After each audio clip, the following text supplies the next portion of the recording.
When performing a shoulder car, we're going to make basically a circle through the air with our hand.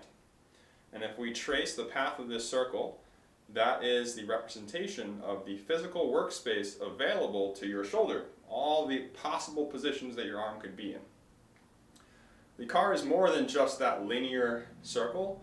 What we're doing is tracing that circle and also making sure that we have rotated the shoulder or the arm in the shoulder socket as much as possible in each direction. So before we go into the specifics of how we trace that path, I want to make sure that you understand which way is internal rotation, which way is external rotation of the shoulder. So if there was an X on my bicep right here, we would see with internal shoulder rotation, the X turns in toward my body. With external shoulder rotation, the X rotates to the outside. This can seem tricky as the arm goes overhead, because when my arm's up here, internal rotation is that X spinning toward the outside. External rotation spinning in toward me and around the back. The name for internal and external rotation of the shoulder is decided here with the arm by the side in the anatomical position. So turning in, turning out. With my arm bent, internal rotation, the X turning in, external rotation. Overhead, internal rotation, external rotation. Okay, so keeping that in mind, the shoulder car is going to begin with the arm by the side in external rotation. So you can think of your hand facing forward. We're going to squeeze the circle over. So I'm bringing my hand across my midline to draw the biggest circle in front of me I can. I keep pushing this way as I lift up. I'm trying to keep my palm up, trying to maintain external shoulder rotation. When it hits my best overhead position, and when I'm stuck at this roadblock, we're going to call this roadblock number 1. I'm going to internally rotate the shoulder. I'm going to keep trying to do that as I draw that circle back behind me. So I'm constantly trying to turn that X in and down, reaching as far behind me as I can. I'm still trying to turn in.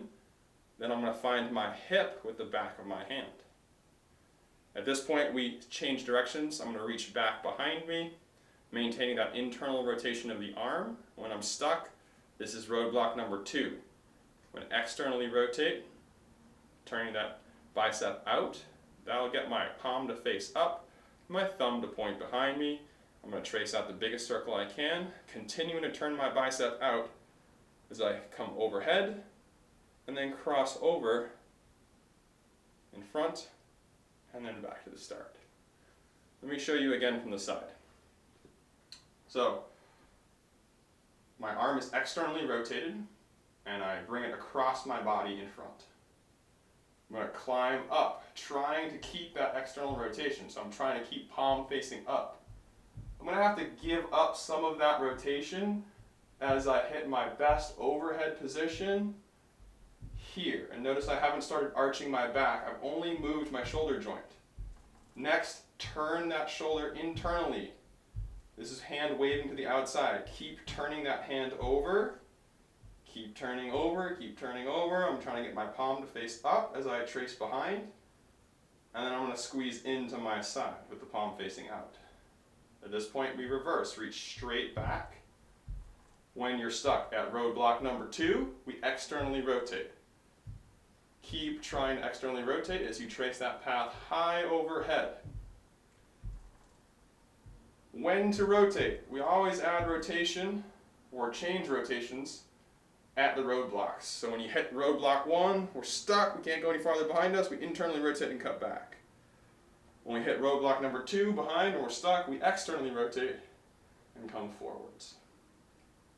If you're having trouble with compensatory motion, that is, you find yourself turning your torso when you're drawing this circle, a good thing to do would be to give yourself a little bit of a hug here. So as you come overhead and around, you'll feel your rib pull on your hand if you start to rotate to that side. Take it slowly and maintain even tension throughout the range.